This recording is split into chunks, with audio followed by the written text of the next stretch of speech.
पद संख्या 3। किलकत कान घुटुरुअन आवत, मन में कनक नंद के आंगन बिंब पकर धावत। कबहु निरख हरिया पूछा कौ करसों पकरन चाहत। किलक हसत राजत दुई दतियाँ, पुन पुन तेहि अवगाहत।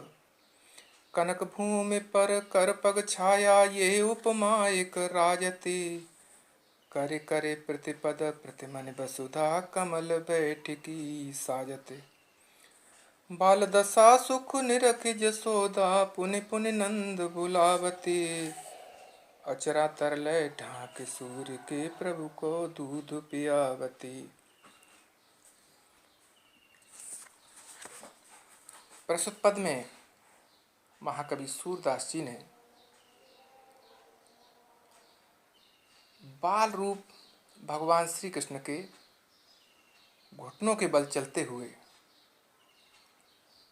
उनकी सौंदर्य का, शोभा का चित्रण किया है।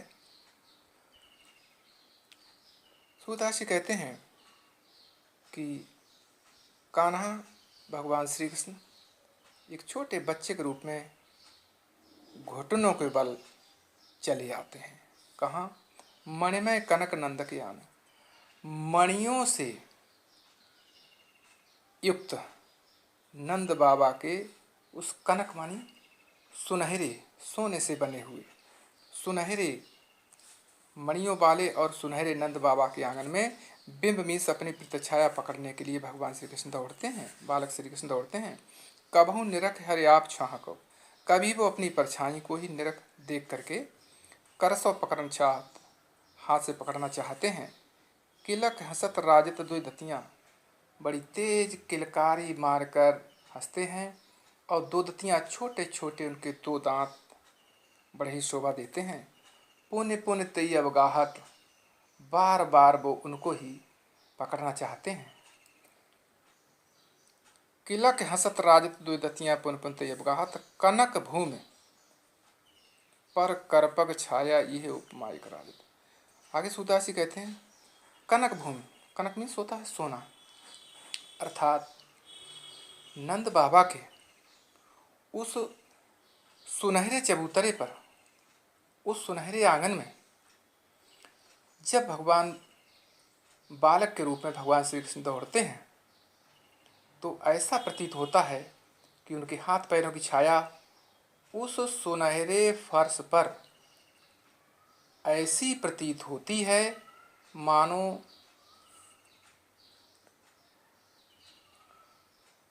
ये उपमा एक राजत, ऐसी प्रतीत होती है कि मानो प्रत्येक कार्य कार्य प्रतिबद्ध प्रतिबद्ध वसुधा कमल बैठ की साजिद।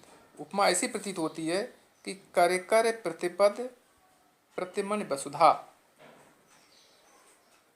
की जो पृथ्वी है, मन मानी प्रत्येक मणि की, पृथ्वी की प्रत्येक मणि में मानो उनके बैठने के लिए क्या हुआ है, बैठकी मीन्स बैठना,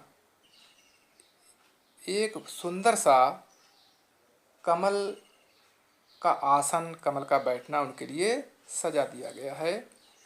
बाल दशा सुख निरख जसोदा, ऐसे सौंदर्य से परिपूर्ण भगवान श्री कृष्ण के बाल रूप को देख करके माँ यशोदा पुण्य पुण्य नंद बुलावत, बार बार नंद बाबा को बुलाती हैं और बताती हैं कि देखो बच्चा ऐसे खेल रहा है, उसके सौंदर्य को देखो।